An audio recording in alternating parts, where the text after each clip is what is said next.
What is the problem with people who work together? The problem, let's look at it here, is the way they interact with each other. Basically, the problem is they interact in a way that makes safe connection and engagement impossible. Basically, they scare the hell out of each other. So let's have a look at two people doing just that. Do you trust me? Of course I do. How many times have I told you that? Well, it doesn't feel like it. Well, maybe you have a problem then. I can't help it if you don't feel trusted. The CFO asks for trust in an angry way that's going to be threatening to the CEO.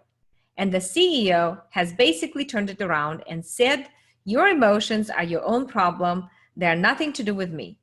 This is a complete setup because when people work together, they impact each other emotionally, and it's going to escalate. She says, right, so it's my problem, is it? Nothing to do with you?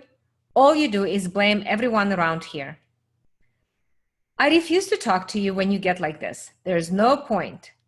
Right, this is what always happens. You put up a wall, you go icy till I give up, and then when you decide you need me to work on a project, then I'm not so bad after all. There's no point in talking to you. This is a shooting gallery. You are so aggressive. If you're an HR manager, you probably have seen this type of interaction 1,000 times. It's classic. One person criticizes, pursues, and demands, while the other person shuts down, stonewalls, and withdraws. The more he withdraws, the more panic she gets. The more she demands, the more he withdraws. And these two people are stuck in the rigid pattern of blame withdraw, escalating negative emotion. They're just caught in a feedback loop.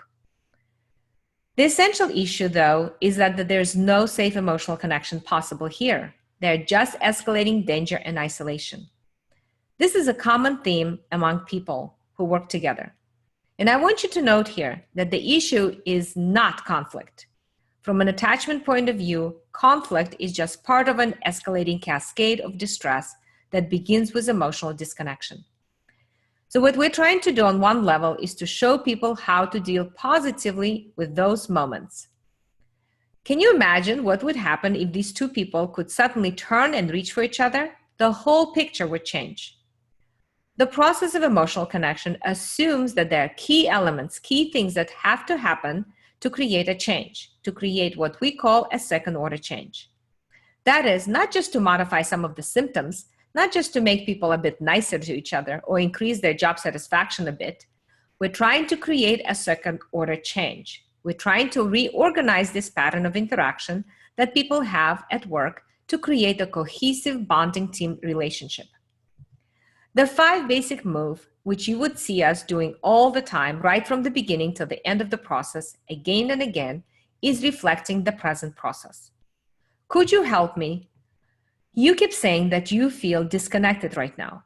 Could you help me? What happens to you? What happens to you as you feel disconnected? And so you go in and reflect the present process. You help the person say, I don't know. I think maybe I'm just trying to stay away from all this. Maybe part of me has just given up. So you reflect the present process, or you reflect between process.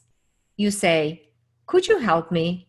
You just turned to her and said, I'm not going to talk to you about this anymore. And you turned away and said, well, then maybe I should just leave. Could you help me? Is this what happens when you get stuck in this negative pattern? So we reflect what's going on to the most powerful thing that is going on in that interaction. And then we'll go in and explore emotion. Could you help me? Do you turn and say this all the time? I'm just going to leave? Well, I don't know. Maybe I do. Could you help me? I'd like to slow that down a bit. I'd like to know what happens to you in the second before you turn and threaten to leave. And she says, well, it's like there's nothing I can do. It's like my last card. I'm trying to get him to hear me. So that's a shift. Then we stay with that and help her to talk about her desperation and start to create an enactment, a new interaction where she talks about that primary emotion, which is her sense of having given up and her despair.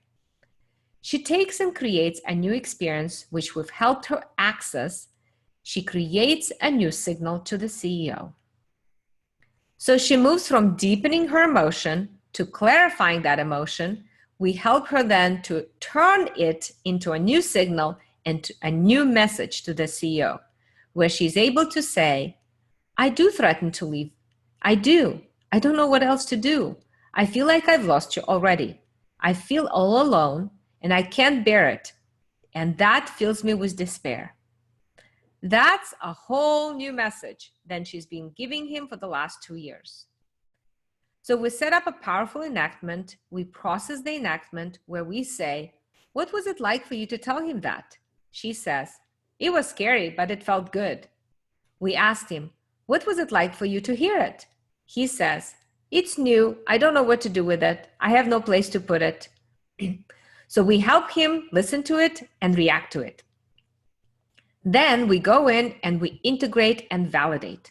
We tie a bow on it. We tie a bow on what they just did and we say, hey, look what you just did. You just stopped. You looked at what was going on in your interaction. You looked inside your feelings. You shared your new feelings with each other. You were able to respond to each other. That's amazing. And the message we give is, you can do this. You can understand your relationship. You can make sense of your emotional connection, and you just did it right here. So what we're trying to do in the process of emotional connection is create moments again and again of safety and success, new corrective little emotional experiences in working together. Studies after studies show how important that emotional connection is. And, in the process, I think it's because when people feel listened to and feel heard, and the way we work with them, it makes sense to them. They start to feel they can make sense of their relationship and they can change it. So then they'll stay and they'll struggle with it. They'll struggle to do that.